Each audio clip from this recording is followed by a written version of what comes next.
السلام عليكم. اليوم نحلو مباراة الرجاء، خليكم مع الانترو.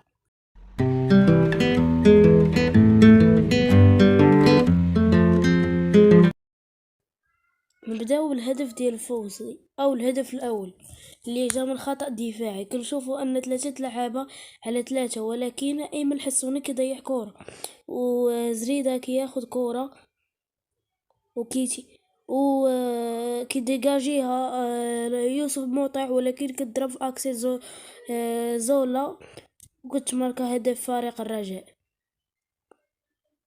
ندوزو الفرص الضائعة ندوزو الفرصة اللي ضيعها اللي ضيعها فريق الرجاء بينما كان الحارس خارج المرمى ضيعوه. نقدر نقول لكم في ثلث ساعة الاخرى الوداد ولا مهاجم وحنا ولينا راجعين له من غير الفرص اللي ضيعوها اللي ضيعها فريق الرجاء. هنايا كانت هاد الكوفرة باغا تمثل بحال الكوفرة ديال الديربي اللي خسرنا فيه، اللي تعادلنا فيه ب2-2.